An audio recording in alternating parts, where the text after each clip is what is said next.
Check me out. Look, I know perfect timing feels like I'm too late. What's up, everybody? This is Stacey II, and this video is to give you background information about my first ever self-shot documentary called Perfect Timing. Let's begin. The title actually came from Nipsey Hussle's song called Perfect Timing. In that song, he talked about how it took him a long time. It took him grinding a lot to get to where he wanted to go. And he was like, it's not about the time. It's not about being too late or one about if you're too late. It's about just crossing the finish line. It's about just getting there and doing what it takes to get there. And I kind of like correlate that with what was going on in my life the last 6 years. It seemed like that I was, running a race, so to speak, and trying to get to where I needed to go. And, it took a long time, but I got there. As you all may know, I now reside in Los Angeles, California.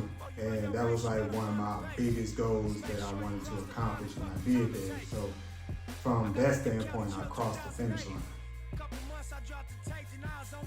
I made this documentary to close out the last 6 years of my life and to open the door to the next, I want to say like the next 10 years of my life.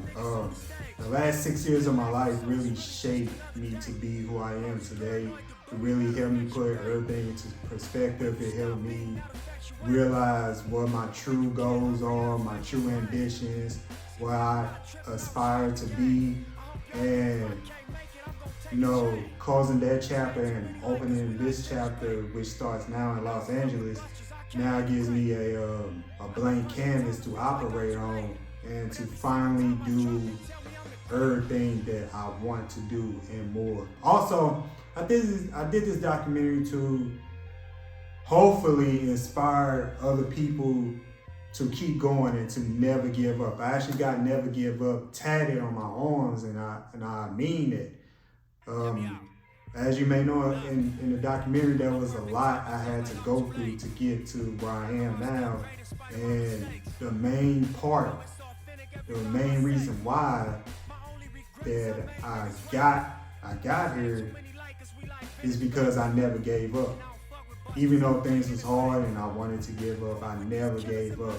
So hopefully this documentary inspires people to keep going, because you never know.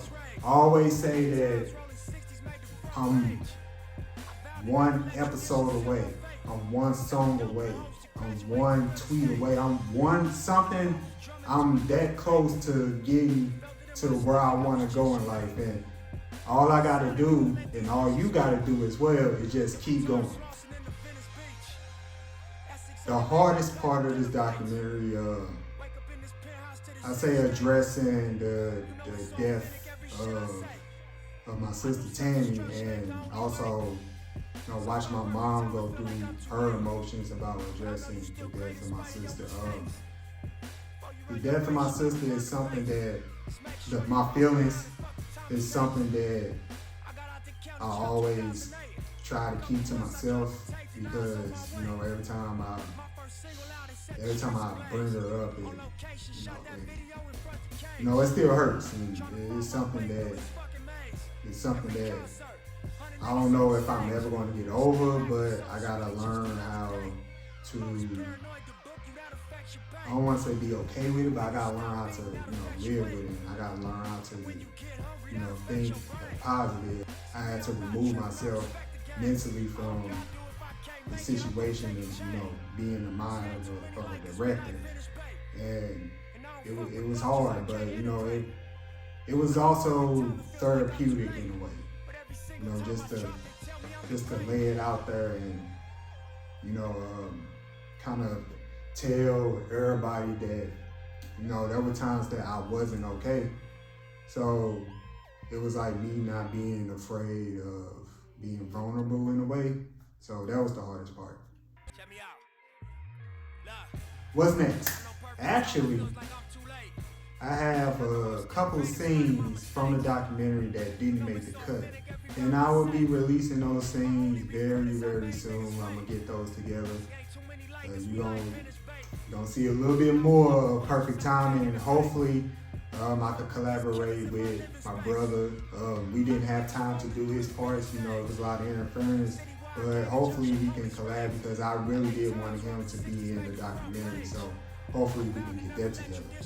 As far as everything else, media, music, everything I want to do, this is only the beginning. This is only the beginning. Y'all have not heard the last thing. Coming for everything that I want in life, and I'm going to get there.